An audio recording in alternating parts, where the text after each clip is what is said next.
Hello and good evening. Don't adjust your set, this is a blank screen here because before I get started I wanted to say that first, my name is John, and secondly, this game has what I would say is an anime warning. Also, it's got a lot of boobs. This is part of my Steam cleaning series where I go through every game in my Steam library, and I don't remember how I got this game, but it's in there, so I need to play it, at least a little bit. And the game I'm talking about, of course, is going to be Sakura Spirit. Yay! The game with the shiniest boobs I've ever seen. I don't know. Let's just get started. Every person has a dream they wish to pursue, such as not playing this game. Yet as people grow up, they often come to realize the truth. Dreams are nothing more than fairy tales. At least, that's what most people say. Then, what about those who do end up accomplishing their dreams? Are they merely incredible lucky? Yeah, or they're born white. Dad. Every man has a dream he wants to accomplish. However, there is something really important you should know, my boy. I'm invisible. A real man doesn't give up on his dream no matter what overwhelming challenges he might have to face. I still remember those foolish words my dad used to say, but despite their silly nature, I found myself inspired by them. So I decided to play the flute. Turn that down a little bit. Didn't matter whether I watched a match on television or read manga about some heroic martial artist, it has always been my dream to become a martial artist one day. Of course, it was a bit childish of me to think that I'd become a hero simply by learning martial arts. Even though I already understood that superheroes are nothing more than figments of my imagination, I still have a desire to use my strength for the sake of others. My name is Gashigiten Tahakurio. I'm a 17-year-old rising judo star. Good for you. And no, that's not me bragging. I'm actually about to take part in a tournament 2 weeks from now that could make or break my career on an international level. Of course, I was excited about the opportunity to finally accomplish my dream and represent my country at a sport that I love, but the same excitement also made me feel incredibly nervous. And while those worrisome thoughts haunted my mind, a familiar voice resounded from outside the window. Kayomo. Oi, Tako-kan! Get your butt in gear! Okay, I'll right there, Komomi.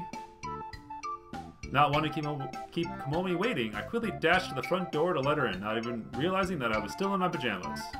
Hold on a second, Komomi. Gotta grab my shoes before I head off to school. Really? I never realized your school had strict uniform or sleepwear policy. Nice jammies, by the way. Did you borrow them from your mom? For a moment, my eyes drifted downwards, knowing that I was indeed wearing my pajamas. I let out a groan in annoyance and marched back towards my room. Hi, Jinx! Takahiro. Bah, there's nothing wrong with my jammies? That must be me. The Golden Knight is famous. It's a famous comic hero in the West. Besides, not everyone prefers to sleep naked like you. Mumbling those words, I started slipping out of my clothes and not particularly minding the presence of the girl behind me.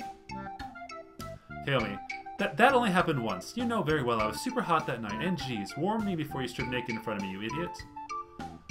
You didn't seem to mind it when we were little. Maybe you want to turn around instead. No, stop. Don't make me kick your ass.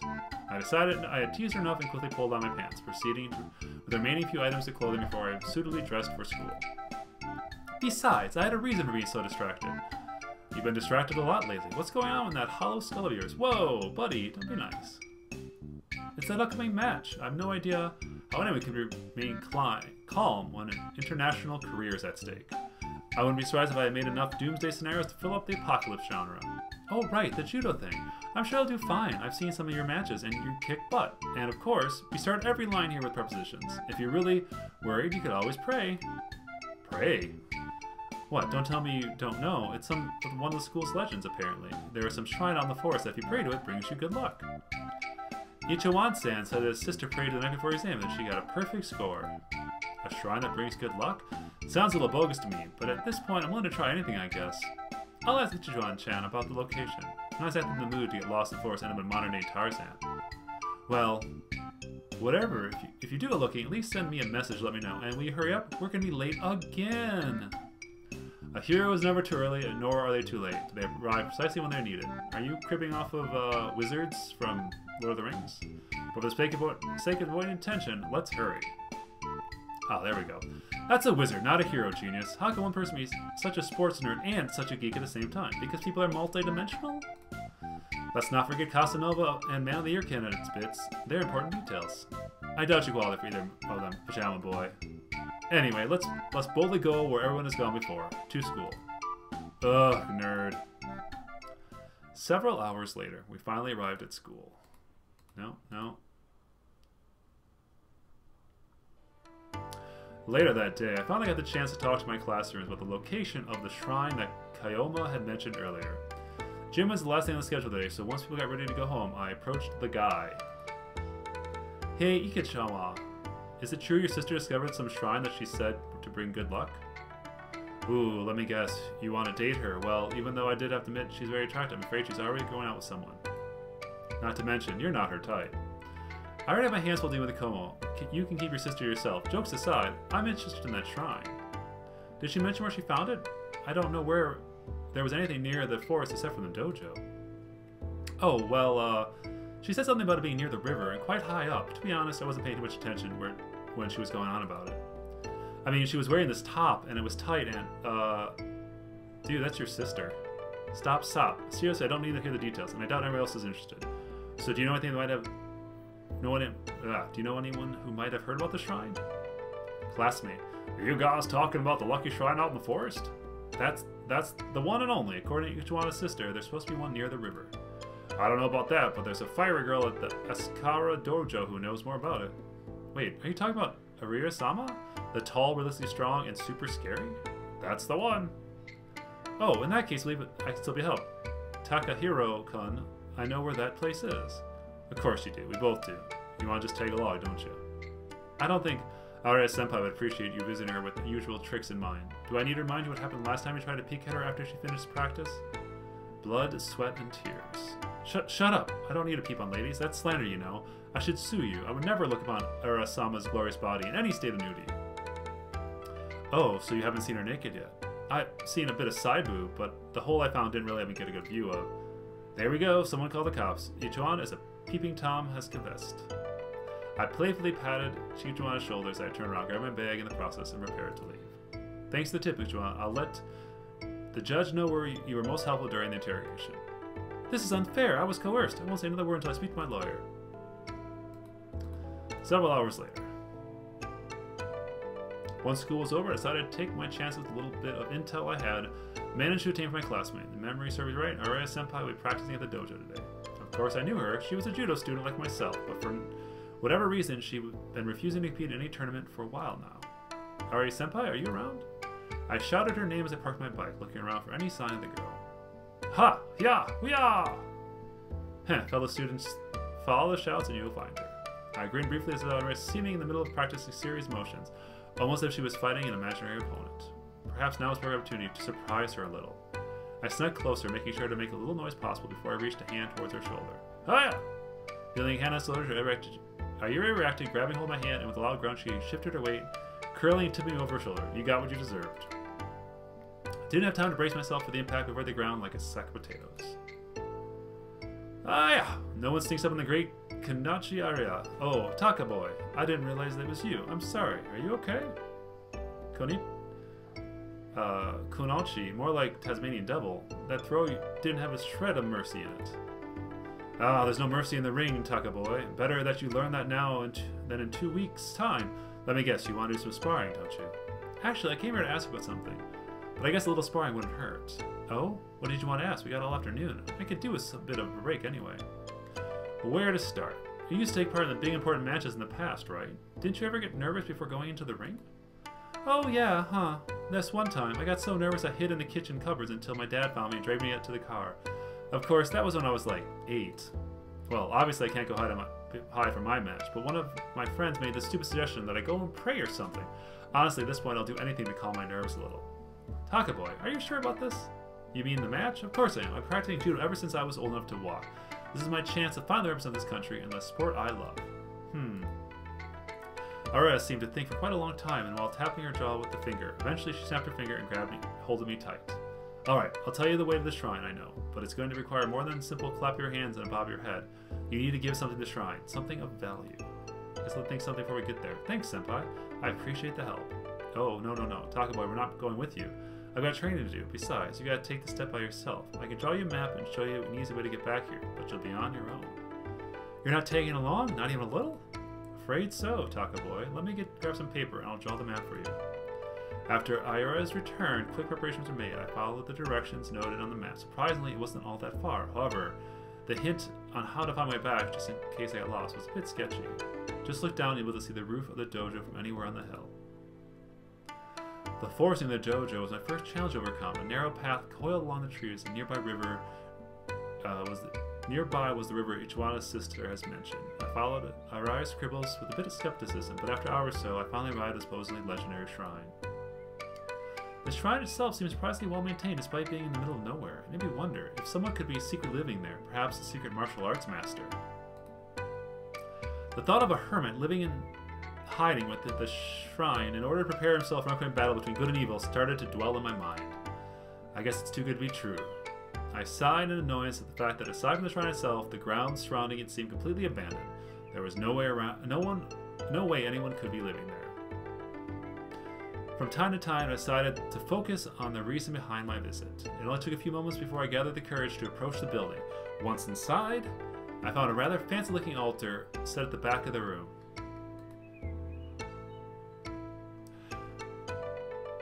I guess this is the thing everyone's talking about. Silently, I folded up the map I've been given, putting it in my bag. I approached the altar. I was kind of skeptical about the whole religious aspect, so I wasn't too sure if this was actually going to work. I don't even think luck will do much good in a match like this. In my opinion, there wasn't any room for such things like luck in martial arts. I don't know why he bounces back between internal monologue and speaking out loud. Judo is about using knowledge you have gained through training. Of course, a good amount of talent also helps. There was simply no room for something as suspicious as luck. Clearly this was going to be a match where my experience and talents would push their limits, nothing more or nothing less. Female voice. How curious, the boy doesn't believe in superstition, and yet he stands here, surrounded by the very thing he denounces. I'm hearing the voice look around, trying to find the source, but there was no one to be seen. Who's there? Quite the cliché question, but the right thing to ask is, where am I? What are you talking about? Show yourself. Not yet. Entertain me for a little while longer, would you? This is a place like no other. Why did you come here, if you do not believe in such a thing as luck? I came here to prepare myself. Oh, do enlighten me about what something might be that you're preparing yourself for. Felt a little bit annoyed by the question continued, but maybe if I kept talking to her, I'd be able to find out where Shell was hiding. Where Shell? She. It must be she with a typo. I'm prepared for a tournament, a judo match. Judo? What might that be? Seriously? You don't know what judo is? It's a highly skilled combat art. Ah, so you're a warrior. Hesitant to go into battle and came here in hopes of finding the resolve to fight. Not sure about the warrior part. How fortunate. Just so happens there's a need for one of your kind. My kind? A hero. This shrine brings fortunes to heroes such as yourself. However, every great hero must sacrifice something in return. Sounds like what the other mentioned. Your version sounds better, though. Laughing beneath the story, I decided to play along and clap my hands together in prayer. So what next? Do I offer up my allowance or something? Don't be silly. Money is a little important to here. For you, the sacrifice will be something of much greater value. I will be looking forward to seeing what destiny has in store for you. As if on cue, I began feeling nauseated. The moment the girl's words reached my ears, my head spinning wildly, slowly I staggered back, collapsing onto my back. As my vision grew blurry, the sound of approaching footsteps could be heard. You're the devil, right? Mysterious girl. Good luck, hero. You're going to need it. So the thing about this, from an artistic standpoint, we've got a sunspot there, and there, and there. So the lighting doesn't line up with the shading properly, because the... never mind. Despite my attempts to get back up, all I did was manage a brief look at the girl. The sight of horns and tail left many questions, but before I had a chance to utter even a single word, my consciousness succumbed to the darkness. Several hours later, rays of sunlight stirred me back to life, a groan of annoyance leaving my mouth while I tried to get back on my feet. I felt a bit dizzy, but first thing I noticed was that I was no longer at the shrine. Instead, it looked like the forest near a dojo. Of course, my first thought was to look around and see if I could find the girl from before, but not a trace of her presence remained. To make things even stranger, the path that I had followed amidst the trees seemed better maintained than I remembered. I should probably head home. That thought was cut short when the sound of several female voices could be heard nearby. Stern voice. Get back here! Hiko, stop them at once! Stern voice. Just what do you think you're doing? I'm chasing them. I'm trying to stop them. Sing-song voice. Nah! I think they've noticed what's missing, Oni-sama. Mature voice. Keep running, little one, and we might just make it. Just when I thought this day couldn't be weirder, the sounds of heavy footfalls could be heard nearby. What in the world is going on here? Just gonna... Yep. That's a good question. Where is the light coming from? It's coming at the camera, from above, from the side. Further ahead, I saw a couple of girls, and fast pursued even more girls. However, there was something awful to see. Something didn't quite make any sense. Yes, the lighting didn't make any sense. The girls being chased had ears and tails of an animal, and their pursuers appeared to be armed with katanas and nagatas. You cunning fox! Come back here at once. Return what you stole immediately. Give me back my panties. Alright, I should have read that line before I read that line. Hyakage, how could you say something out loud like that? Haha, panties. Haha, oh no, save us from this rampaging woman. Hee hee. As I watched the girls run off, I couldn't help but find myself struggling with the decision to just leave them be. While I didn't know what the world was going on, the two armed girls were rather realistic looking props. Surely they could be real. It had me worried. Also, she's not wielding a katana, she's got a spear. I couldn't wear myself here if I let something this go by without acting. I'm going to regret this. I already do. Mumbling annoyance, I chased after the girls. Hikash, get around to the left. Right. I said left. Why do you always undermine me? I wasn't saying right. I was... You know what? Never mind. I'll just run after them. As I was chasing the girls, I noticed the trees seemed getting denser, making it gradually more difficult to navigate along the path. I guess you stopped to pull out a fan? Oni-sama, I didn't think I could run much more. I'm starting to feel a bit nug. I don't know what that means. Just a little longer, Mika-chan. We're almost... Mako, not that. Not now. Sorry, Omi-san. Scissor attack! Alright, just in time for the scene straight from an action movie. The girl with the blonde hair had collapsed, held in a companion's protective embrace. The two Mario girls were approaching them, almost unmistakably, with killing instincts running amok. Any seasoned martial artist would have felt that. These girls were going in for a beating if I didn't stop them. We've got you now, thieves! I'm going to personally drag your sorry butt back to town, have you both put in the stocks. Maybe I'll even show you how it feels to run around without any undies on. Okay. Yeah, although I must admit the breeze down there feels kind of nice. Keeps me feeling fresh and tingly. Yep. Hey God, goodness, you don't have any shame? This isn't about you, it's about our undergarments, stolen, and these two criminals being brought to justice. Oh, Oni-san, it hurts, my head hurts. Shh, it's gonna be okay, little one. Hey guards, I'm still just to have my underwear back here, then catch. Stop right there! However, before I was able to interrupt the conversation, the samurai girl tossed something into the air. Whatever it was, it flying straight towards my head. Two samurai girls instantly grew flustered. Oh, why are we back to this scene? They're running again? Oh, I can't see. Who the hell tosses a healing out of my face? I raised in the air, looking like a professor examining an important sample while the thieves made their escape. A pink bra and lacy black panties. So they still... Alright. Oh boy, I know this was going to end well. Ah, you there! Are you in cahoots with the crafty foxes? And hand those backs immediately. They are evidence of a crime, not for anyone else to touch. Drop the panties now. I'm innocent until proved guilty. One of the golden rules of the court. Just stop pointing those weapons at me so I can hand over your undies without being turned into shish kebab. Wait, no, shut up. Just drop the evidence and walk away. I'm Chisako Mio, chief of the village guard, and I'm ordering you to drop what you're holding right now. I don't know any village guards, and I silly stout a cop to go around dressed like that and wielding a katana. More importantly, the ground here is muddy and dirty. Are you sure I should drop the evidence here? I mean, I could, but... Hiya! Before I could react, the pink-haired girl lunged toward me. The pointy ever Najitachi aimed for my gut. That's not a Najitachi. I don't think that is. I thought that was a shorter katana. Could be wrong. My reflexes caught just in time. I was able to palm away the spear as it sailed through the air. I struck upwards on the wooden shaft, that's not wood, of the weapon, sending it into the air, causing the girl to lose her balance. Nemo! I did not order you to attack. Fine, I'll give it back. Jeez, just my luck to find a bunch of crazy girls with weapons. Saying the hand that held the undies, I tried to hand over, something that I expect soon end up regretting. Ha! You think I'll follow something that's so simple? Fool! You may have fooled me once, but I won't let that happen again. The woman swung her weapon wide, arching thick wooden pole into my face before I could dodge. She lunged forward, grabbing me tightly, pulling my arms around my back, leaving me with sore ribs in a prone position.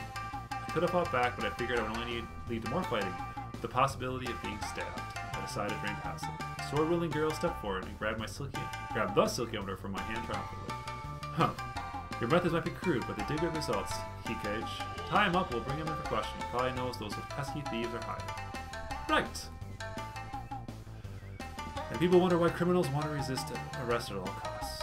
I mumbled this weakly as the girls with an Nagatari tied my wrist together with a rope and soon felt myself dragged by the duo towards the city. Surely, Once we're out of the forest, you two will stop this act and let me go, right? As much as I'd like to fool around, I have more important things to do. The city? Ha! We're not taking it all the way there. You'll be spending the night in the village cells, thief. Who are you calling a thief? I'm a victim.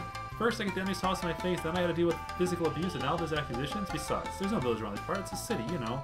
Tsukono Toshi. Silence. Hikage, if he speaks again, before we get to the village, you may have permission to knock him unconscious. Cassandra Tyrant. That's funny. And that's how I ended up on my way to the jail cell, cuffed and dragged by two girls, both of which I started to suspect were crazy. I haven't had a choice yet. When we exited the forest, alarm set off my mind. The city I lived in my whole life was gone. You've got to be kidding me. Time travel. I like the smiley face on there. It wasn't to Sokoni Toshi, then where the hell was I? Hey, no talking, come on. I don't want to bop you that much, kinda, maybe a punch or two. I just want to know how the heck you blocked my strike so easily. Your attack had a lot of power behind it, but it was kind of predictable. With the right movement and enough force, that's the result you get. Anyway, I'll play along for a bit. Where in the world are we? This clearly isn't my hometown. I mean, the buildings look more like they belong to some sort of classic samurai movie. Huh? The heck is a move, eh? This is Harumaru. It's been here forever. Hikage, I thought I told you to silence when we spoke again. Actually, you told me I could, but you didn't tell me I had to. Must be tough being a subordinate to someone like that. Be quiet, or I'll silence you for good. This time I didn't seem like an idle threat. The girl had unsheathed her katana, and now resting the blade against my throat. I was clearly already starting to regret having played a hero earlier. Hopefully there'll be someone with more common sense in the village. Several minutes later. I soon found myself confined with a small room, the stern-looking Cassandra of the girl staring down at me, while the other girl, who was apparently called Narumi, seemed to have softened up for a little. But when I've gathered during their conversation, they had called the village elder to help oversee my questioning. What purpose did the thieves have, or are they just some perverts who get off sniffing girls' under? I ought to castrate you! I already told you I was just in the wrong place in the wrong time, not to mention anything worn by you probably smells sour. Hey! I couldn't see too well from the cell, but they put me in, but I was almost certain I could hear Narumi laughing nearby. Village elder. Tasono Dono, please come down. You brought him in to learn the reason behind his presence in the forest, didn't you? That is correct, Elmer-sama. I believe he was working together with the fox spears to steal panties and other undergarments. Objection! Village elder. Huh? What are you objecting to, young man? The evidence surrounding the defendant's accusation was fabricated. Narumi-san, would you please answer the question for the judge? Was the defendant, that is, myself, anywhere near those girls while you two were in pursuit of them? Hold it!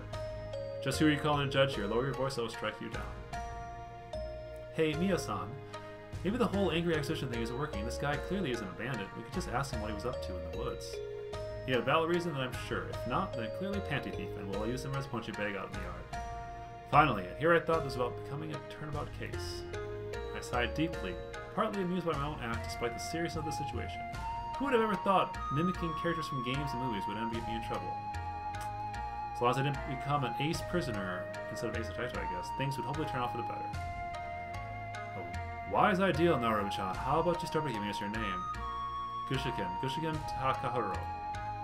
So what are you doing in the forest with these two, right when these two were chasing the thieves? Not entirely sure myself. One moment I was praying in a shrine, hidden inside the forest. Next thing I knew, some weird girl was talking to me. A girl? Yes, a girl with horns and tails. I know it sounds weird, but I could have sworn I saw her before. I must have fainted, and then I woke up somewhere in the forest. Tikadono, Nami-chan, do you recall the story behind the shrine near our village? Forgive me, Elder-san, I do not recall. I know this place has high spiritual energy, a sacred place, but I can't remember the details. Sorry, grandfather. The shrine belonged to Sura, a powerful spirit that has watched over our village as long as I can remember. Unlike the fox deers, we tend to avoid going too deep into the forest. I still think I get rid of those pests once for all if I would just let me go in and find their home. It's probably hidden in a damp cave on the hill or some rundown old house. Humans and spirits rarely mingle, even if they met with good intentions. The fact this lad said he saw a spirit means there's a chance he was there for a reason. Not to mention, did you look at the good look at him? He seems disoriented and his clothing looks foreign. He did seem to be talking gibberish earlier. He claimed to be from a city near here. There's nothing like that for miles. He was also known as something called a move, and he used some fighting techniques that I've never seen before. He is still a pervert, probably. I'm not a pervert. I'm a perfectly natural guy my age to be curious about certain things. Besides, if you're talking about how the panties ended my face, I had nothing to do with that. Chisaro Tyrant. What'd you just call me? I want to smash your face pieces, you brat. Oh wait, now that I think about it, those two foxes didn't look like they were abandoning them. looked like they were just abandoning them. Wait now. Oh, abandoning the panties. But grandfather, what does all this mean? I can't be certain. However, I believe it's unlikely that he's working together with the fox spirits. Still, I've never heard of any human come upon a spirit such as Tsuri. I dare say he might not even be of this world. Wait, are you trying to say I'm in a different world now? That would be the most logical explanation. In what world would that be considered logical? But I have an important tournament to participate in 2 weeks from now. Well, no one's ever experienced something like this before.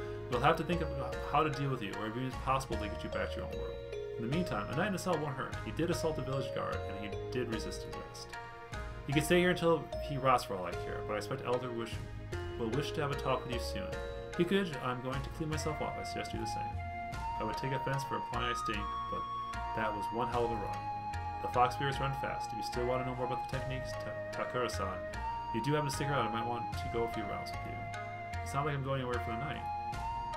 So in a few hours, we'll discuss what to do with you. A person such as yourself would end up causing quite a commotion amongst the villagers, so it's necessary to convince them that you mean them no harm before we release you. And that's how I found myself stuck in a jail cell while people responsible for my situation left to deal with personal errands. This sucks. So being sent to a different world wasn't bad enough. I'm stuck in jail with my only company being... Familiar old voice. A pair of beautiful, magnificent fox sisters, you lucky boy. A pair of beautiful... Wait a second. Aha, yo-ho! Hi there, panty boy. A familiar face appeared atop of my cell, a blonde girl with golden eyes. As I watched, she flipped over and landed in front of the cell, waving her hands at me. From the side of the cell, and the girl approached, a wry grin on her face. Ah, it's the panty thief. You were here to reclaim your hostage. They are already back where they belong. Nope, we saw the guys go into the bath and swipe the maiden Sylvia. Look! With that, she pulled out a pair of lacy slip-on underwear from her sleeve and stretched them out with her thumb, showing off the prize panties to me. He came all this way back to snatch underwear again, and I'm not sure Tsundere Tyrant fits the label. The cutie with the katana? You would be surprised. If I happen to believe that she is innocent as one can be, she seems too uptight to let any man touch her. As we return to the village, we have a debt to settle. I smiled weakly as I wondered what the fox meant by debt. I'm not sure what that debt of yours might be, but I think you better leave before those two returns. You don't seem to be on friendly terms with the samurai girls. Wait, if he doesn't know about it, we can't just leave, Oni-sama. Meiko. That's not how we do things. Young man, your actions allowed us to escape our early predicament without harm. This place is us in your debt, for which we are now repaying you. Meiko, do the magic. Okay.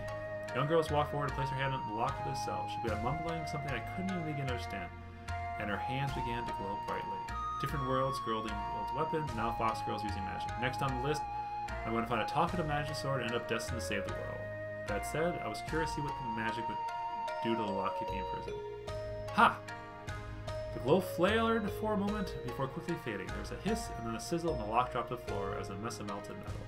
Well done, Mako-chan. You did very well. Relax now. Alright? I'm not sure I'm supposed to be more surprised by the fact that the girl just melted a steel lock or that I'm starting to accept this as normal.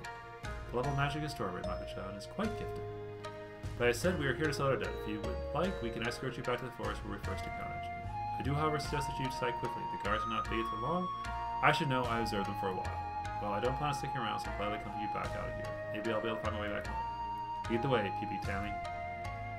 Machacho, Samura, Machiro, not Tammy. Tara Hero, but I suggest we leave introductions for later. Very well. Taka-kun, follow. As I step out of the cell, the sound of familiar voice boomed in the distance.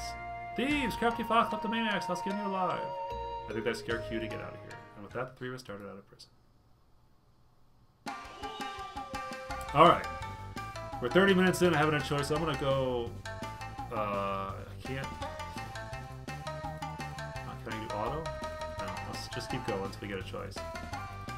Yep, stuff's happening. There's gotta be a choice somewhere. Yep, I'm knocked out.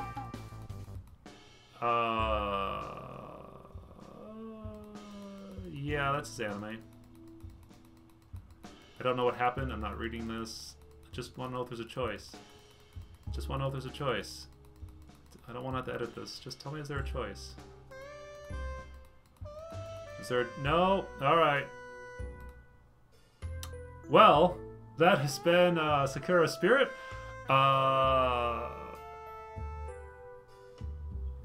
Skip all messages. Do I ever get a choice? Begin skipping. Just gonna... Is there never a choice? Is there never a choice? Oh my god. Is there never a choice? Is there never a choice? Is this just a story? Is this just... This has gotta be just a story. Okay, well, there's no choice in this game, if you call it a game, I don't know. But there you go, Sakura Spirit. It has very reflective boobs in it and no choices. So there you go, I'm gonna stop this before it gets even worse. Hello, just wanted to chime in for one last little bit here. There apparently was a choice. I let it run on auto for about 3 minutes, and I got a choice. So yes, you can make a choice in this game. I didn't want people to think that I judged it too early, but that's all I was gonna add. Yeah.